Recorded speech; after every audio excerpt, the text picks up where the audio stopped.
Hello दोस्तों, मैं दिनेश कुमार आपके अपने चैनल नेसी क्लासेस पे आपका स्वागत करता हूं। तो आज देखेंगे हम मैथ की तीसरी सीरीज है माध्य। यानी पहले हमने सीखा था बहुलक, फिर सीखा था उसके बाद में माध्य, और अब देखेंगे माध्यक, यानी माध्य देखेंगे। पिछली बार सीखा था हमने माध्यक।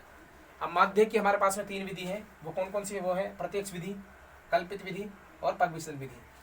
आपको क्वेश्चन दिया जाएगा, ऊपर क्वेश्चन दिया जाएगा आपको कि निम्न आंकड़ों का माध्य ज्ञात कीजिए। तो माध्य ज्ञात करने के लिए आपके पास में तीन विधि है, यानी प्रत्यक्ष विधि, कल्पित विधि और पगविचलन विधि। इन तीनों में से बेसिकली आप किसी भी विधि को यूज कर सकते हैं, यानी तीनों विधियों का एक ही आंसर आता है। तो हम बेसिकली प्रयोग करेंगे प्रत्यक्ष विधि का। मैं आपको फॉर्मूला बता देता हूँ कि प्रत्यक्ष विधि का फॉर्मूला क्या होगा। ये होगा प्रत्यक्ष विधि। प्रत्यक्ष विधि यानी x बार बराबर में होगा सिग्मा एफ आई एक्स आई अपॉन में सिग्मा एफ आई। उसके बाद में होगा कल्पित विधि का जो फॉर्मूला होगा वो होगा हमारे पास में कल्पित विधि। तो कल्पित विधि का फॉर्मूला देखेंगे हम। ये होगा हमारा पास में x बार बराबर में a plus sigma F I into D I upon में सिग्मा एफ आई। उसके बाद में हम देखेंगे पग विचलन विधि का। पग विचलन विधि, तो पग विचलन विधि का फॉर्मूला क्या होगा? x बार बराबर में a plus sigma F I you I upon में सिग्मा एफ आई। अब बेसिकली हम इन सब फॉर्मूलों को समझ लेते हैं। जैसे कि यहाँ पे लिख रहा है x बार बराबर में सिग्मा एफ आई एक्स आई अपॉन में सिग्मा एफ आई। तो ये सिग्मा लिखा हुआ है सिग्मा, तो सिग्मा का मान होता है यानी किसी भी नंबर्स का योग, यानी सम।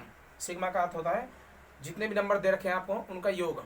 तो उसके बाद देखेंगे हम sigma F I. F I हमारे पास में यानी बारंबार था। उसके बाद में दे रखा है हमको एक्स आई जो कि है वर्ग अंतराल का बीच का मान।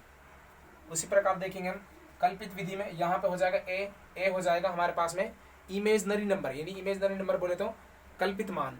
उसके बाद में sigma F I D I upon में सिग्मा एफ आई।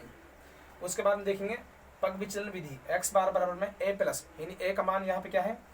ए है यहाँ पे कल्पित मान, और sigma you I sigma F I you I upon में सिग्मा एफ आई इंटू में एच भी होगा। यहाँ पे एच जो होगा वो होगा हमारे पास में वर्ग अंतराल का मिडल मान, यानी मध्य मान होगा जो।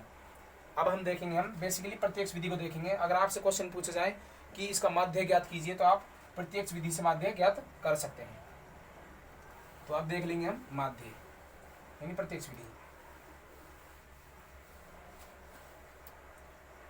मैं आपके सामने प्रत्यक्ष विधि दोबारा से फॉर्मूला लिख देता हूँ।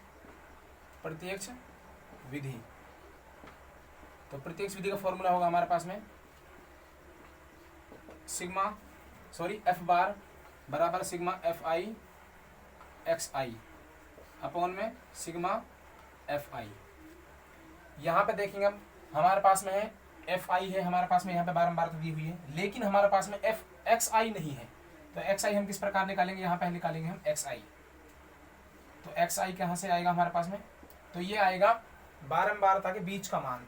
तो बीच का मान बोले तो जैसे कि 0 और 10 के बीच का मान होगा, ये होगा हमारे पास में 5। 10 और 20 के बीच का मान होगा 15।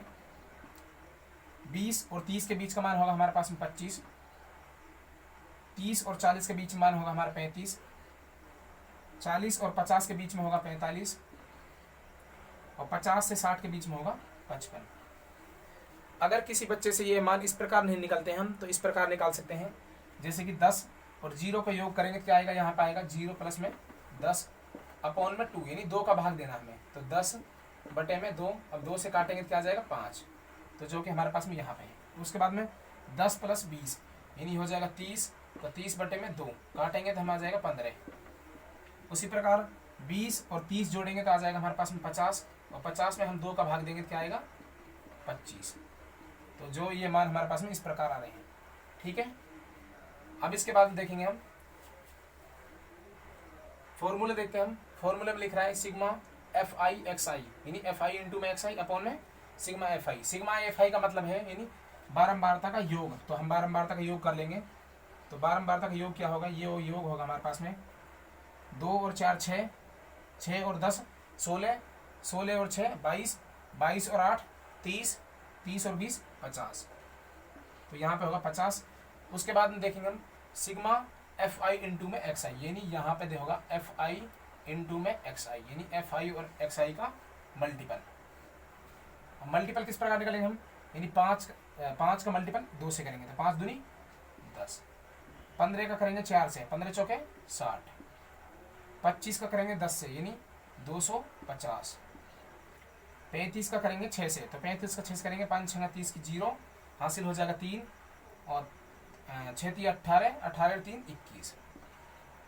उसके बाद में देखेंगे हम 45 करेंगे 8 से तो 8 पंजे 40 की 0 हासिल 4, 4 8 32 और 4 36। उसके बाद में देखेंगे हम 20 का करेंगे हम 55 से तो क्या आ जाएगा हमारे पास में, यहाँ पे आएगा 0 0 1 1 यानी 1100। तो उसके बाद में देखेंगे हम sigma F I into X I, यानी सिग्मा एफ आई और एक्स आई का योग, तो इनका हम योग कर लेते हैं। बेसिकली योग कैसे होगा, 0 0 0 0 0 0, तो यहाँ पे आ जाएगा 0। उसके बाद में देखेंगे 1 और 6 7, 7 और 5 12, 12 और 1 13, 13 और 9 यहाँ पर हो जाएगा 19, 19 का 9 का हो जाएगा हासिल 1।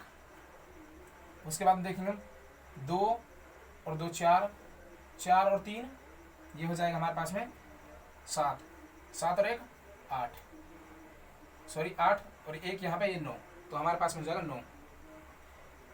उसके बाद बच गया क्या हमारे पास में 1, तो यहाँ पे हो जाएगा 1, यानी दोबारा से काउंटिंग कर लेते हैं हम 0 0 0 0 0 आ जाएगा। उसके बाद में देखेंगे 1 और 6 7, 7 5 11, 11 12, 12 और 6 सॉरी हाँ 13 और 6 19, 19 का 9 का हो जाएगा हासिल 1 आ जाएगी।